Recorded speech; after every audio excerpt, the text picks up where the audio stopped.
Hey there, welcome back. Okay, so I'm doing something today I thought you might want to see. Today I'm working on potting up some celery. It's really hard to get just one seed, if it's a tiny little seed, in each cell. So I have, here's my little, my plant pusher is what I call it. I just poke it through the hole right there. It's in the bottom of these trays, and then I pop it out. Well, you can see there's more than one plant in there, and this is the part that people just cringe, but on something like celery, you just got to do it. People will say, well, how do you know which one to cut? I just leave the biggest, healthiest one, and that to me looks like that one right there, so I just cut the rest of them out.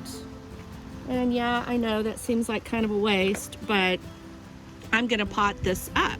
I'm just gonna lay this over here, and then I'm gonna go ahead and do enough to fill up this tray right here.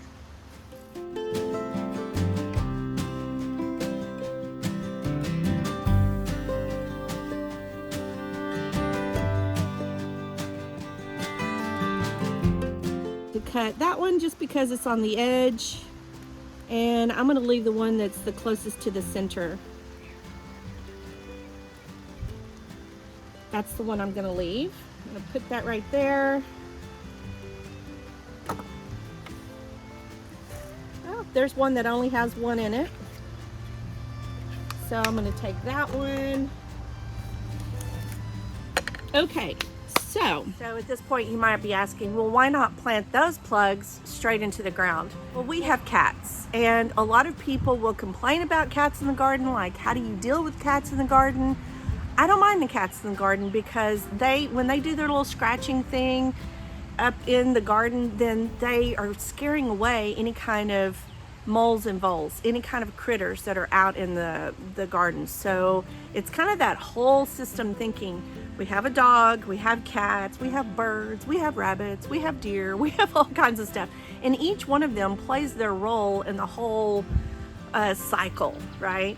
So, but because we have cats, it's really hard for me to plant from seed unless I try to protect it. Whenever they do their scratching thing, then they can cover up something that is this small right here. You know, it's gonna be in the ground, it's gonna be that high. I would bury this that high in the ground. And sometimes I do plant just the plug, so I call this a plug. If I pot it up into something this big, then it's actually going to get bigger. So let me show you an example of that. Okay, here are some cosmos, and they are about that big. But once I put them in a bigger pot, then they get bigger. But the cats aren't going to cover that because they're too tall. Once my plants, any of the plants, get to be a certain size, the cats just don't bother it. They don't tend to scratch in there. They tend to scratch in bare soil. So let me show you what I'm talking about. Okay, I'm looking for a spot in the garden here to show you. Here's a good spot right here. Okay. We've got some oregano here. We have some arugula here. We've got some blue bonnets. We've got some catnip, and we've got some oxalis. But once the plants get to fill in like that, they don't scratch in an area like that. If that was bare soil, then they would really dig into that. So that is one of the reasons why I like my plants to get a little bit bigger, and I want them to be have just a little bit more self-protection, in that they're not going to get covered up by the cats scratching in the garden. I know, it's a thing. But with something like celery, I really only want to have one in each pot because of the way that it grows. It needs room, right? Let's just go ahead and pot these up, and I'll explain to you what I mean about rethinking the way that you not eat celery, but the way that you harvest celery. It's not like going to the grocery store and having to buy a whole, is it a head of celery? I don't know. But you don't have to pick the whole thing. You don't have to cut it all off at the base and then just grow a new plant.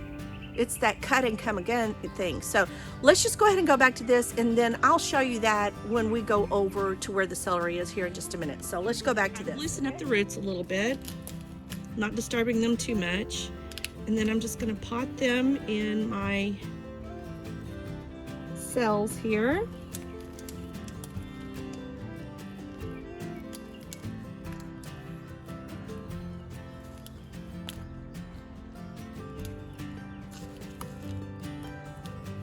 And these are the ones that I have cut away. So I should only have one celery plant in each pot. All right, I have 4 more to do, so I'll just do those real quickly. Oh, there's one. I love it when I only have to pull up one. That was just one, and it did disturb those roots quite a bit, so hopefully that will be okay.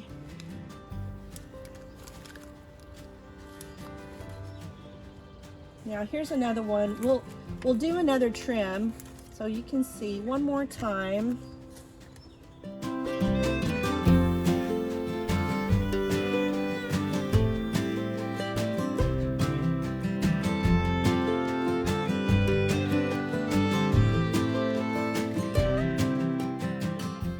Okay, I can see that there's one plant right there, and then that's an extra plant. So let me see if I can turn that so you can see better. No, can't.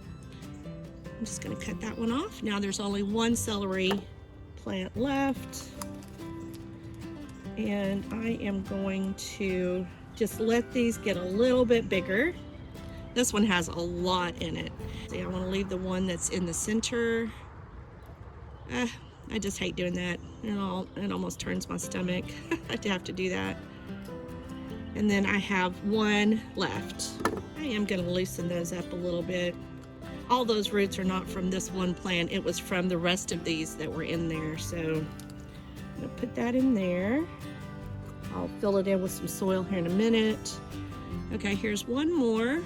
I'm going to take the ones on the outside because they all look equally healthy to me. I want to make sure I'm kind of separating those out.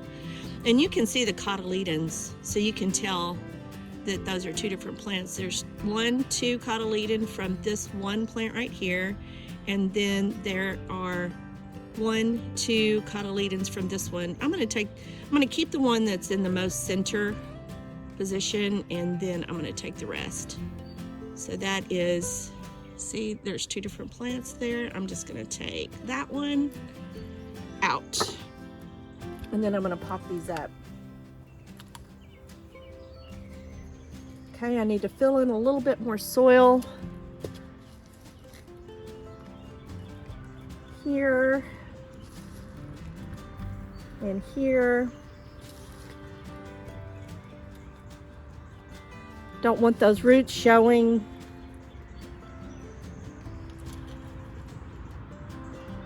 And then I'm going to water these in. And then we'll go look at the celery plant that I have in the ground. But isn't that so sad? I hate doing that, but those seeds are just so tiny.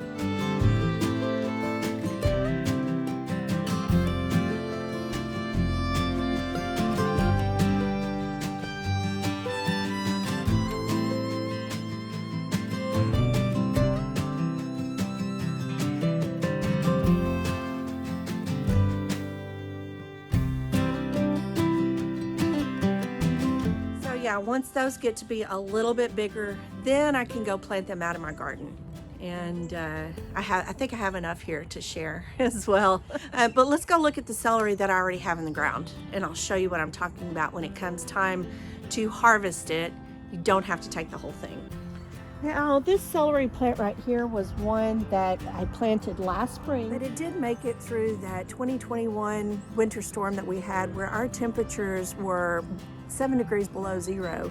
It was covered in snow, and then I had to really kind of clean it up because it was just kind of frost burned, freezer burned, and then it's bouncing right back. And it lasted all summer, it lasted all winter, and so I'm going to be growing a lot more celery.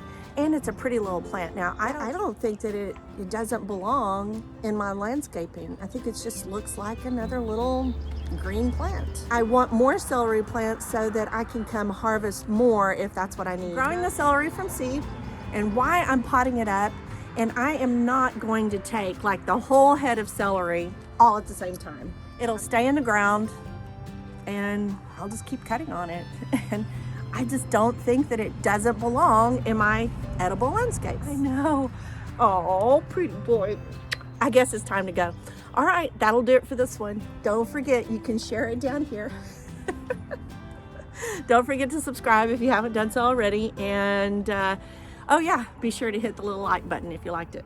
All right, until next time. I would never do, no, blah, blah, blah. Start that. No, Ace, don't step in here. I know, Mommy's not supposed to be in here either. Okay, just a minute, I'm coming, hold on. Yeah, I had to step out of the garden because Ace thought he was supposed to be in there with me. Say hi, Ace. I know.